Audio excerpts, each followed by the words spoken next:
Sometimes I look back and wonder how I even did it. My life, for so many years, became this quiet, almost sacred devotion to Arthur. His illness just crept in, slowly at first. Then it consumed everything, demanding every ounce of my energy, every waking thought. I became his hands, his memory, his unwavering rock, sacrificing my own small pleasures and grand dreams without a second thought. It wasn't a burden, not really. It was just what we did, what I did, for the man I loved, the man who was my world. There were moments, of course, when the sheer exhaustion threatened to pull me under, but then I'd look at him, so vulnerable, and find another reserve of strength I didn't know I had. Our shared history. It was like a warm blanket I'd pull around myself on the coldest nights. I'd remember the spark in his eyes when we first met, the adventurous trips we took, the quiet evenings curled up with a book, simply enjoying each other's presence. Those memories were my anchors, the proof of a life truly lived, built hand in hand. Even as Arthur's body failed him, and the cruel reality of his prognosis loomed large, I clung to those beautiful recollections, finding a profound sense of purpose in my role as his caregiver. It wasn't just about prolonging his life. It was about honoring the incredible journey we'd shared, the promises we'd made, and the quiet understanding that had always bound us together. Our home, once filled with the lively sounds of a bustling life, now had a different kind of rhythm, a gentle hum of quiet care. Each measured dose of medicine, every carefully prepared meal, the gentle touch on his fevered brow, these were the silent acts of my unwavering commitment. Sure, the isolation could be profound, and sometimes a wave of weariness would wash over me, making my bones ache. But then I'd think about our future, the meticulous plans we'd made, the financial security we'd painstakingly built together, and it would spur me on. I truly believed all these sacrifices were worth it, laying a strong foundation for whatever was to come, a testament to our enduring partnership and the love that I thought was unbreakable. The air in the room just changed one afternoon, a subtle shift that I felt deep in my bones. Arthur's breathing, which had been so labored for so long, softened, almost imperceptibly. I was right there beside him, holding his hand, tracing the lines on his face, whispering every loving word I could think of. It was peaceful, truly, as if he simply drifted off to sleep, and I found a strange, grim comfort in knowing I was with him to the very end. My promise, my vow, had been kept, fulfilled in those last quiet moments. The days that followed were a blur of hushed voices and soft footsteps. Friends and family, they truly rallied around me, their hugs and kind words a much-needed balm for my raw grief. The funeral, though painful, was a beautiful tribute to Arthur's life, and I felt a quiet sense of closure knowing I'd honored him. Amidst the sorrow, a tiny flicker of anticipation began to stir within me. A new chapter, difficult but mine, was finally beginning. I just knew that all the hard work we'd put in, the life we'd built together, would now be mine to navigate, our shared assets securing my future.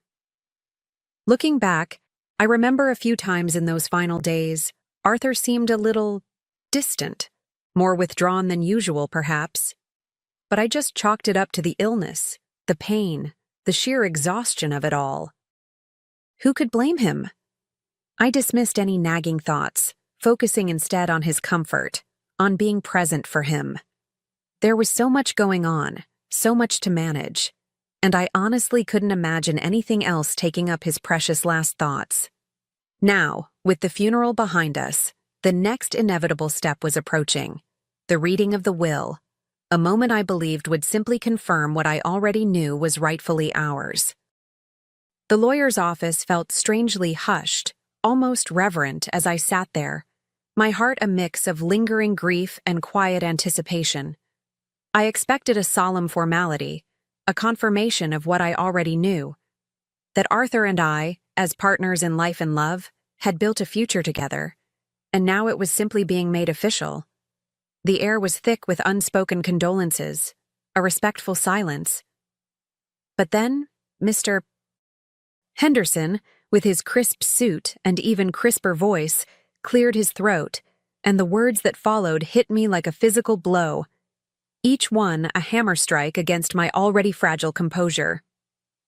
"According to Mr. Arthur's last will and testament," he began, his voice devoid of emotion, "all of his substantial assets, the family home, savings, investments, everything, are to be bequeathed to Ms. Sarah Jenkins." My breath hitched. Sarah? Who on earth was Sarah? The name hung in the air, a foreign, unwelcome sound that echoed in the sudden, ringing silence of the room. I must have misheard, surely. My mind raced, searching for any Sarah I knew, any acquaintance, any distant relative. Nothing. The confusion was quickly overtaken by a searing wave of disbelief, then a cold, creeping horror. This couldn't be right. This simply wasn't possible. The pain that followed wasn't just grief. It was a profound, gut-wrenching betrayal, cutting deeper than Arthur's death itself. My world, already teetering on the brink, crumbled beneath my feet. Years of sacrifice, of unwavering care, of putting my own life on hold, flashed before my eyes, culminating in this unbearable injustice. The lawyer continued to speak, offering a few cryptic details about this Sarah, mentioning an address, a date, but his words blurred into an incomprehensible drone. All I could feel was the icy grip of treachery, the devastating realization that the man I had loved and cared for so deeply had harbored such an unimaginable secret, leaving me with nothing but shattered trust and a gaping void. The initial shock, the raw disbelief, slowly began to morph into a searing, cold anger. My grief for Arthur was still there, a dull ache, but it was now overshadowed by a burning need for answers. Who was Sarah? How could Arthur, the man I'd shared my life with, the man I'd selflessly cared for, have kept such a monumental secret? I felt a desperate urgency to peel back the layers of his deception, to understand the betrayal that had just shattered my entire world. Sleep became a luxury I couldn't afford. Every waking moment was consumed by this relentless, furious quest for the truth. I started digging, turning our familiar home into a crime scene, every corner a potential clue. Old papers, financial statements, even the dusty boxes in the attic. Nothing was sacred. I found a hidden compartment in his old desk, and inside, a small, worn leather-bound diary, not his usual organized planner. Flipping through it, my hands trembling, I discovered cryptic notes, dates, and then, unmistakably, Sarah's name, scrawled repeatedly, sometimes alongside travel itineraries and subtle financial discrepancies that now screamed out at me. The realization that this affair had been going on for years, right under my nose, twisted my gut into knots. How could I have been so blind? I even started discreetly reaching out to some mutual friends, subtly probing, watching their reactions, searching for any flicker of recognition or discomfort when I mentioned the will, or even just Arthur's later habits. A few conversations, seemingly innocent at the time, now replayed in my mind with sinister new meanings.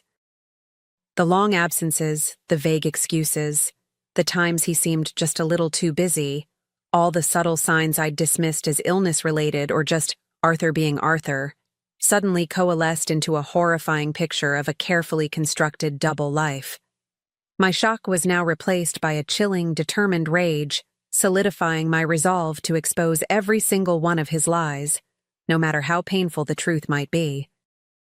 After weeks of relentless digging, the puzzle pieces finally clicked into place, forming a complete, ugly picture of Arthur's deceit. The anger I felt was still very much present, a simmering fire, but it was now tempered by a surprising clarity. I realized that confronting Sarah directly in a dramatic shouting match wouldn't serve me. I needed a different kind of vindication. My focus shifted from emotional outbursts to a more calculated approach, one that would expose the truth and reclaim my dignity without descending into chaos. I knew my fight wasn't just about money.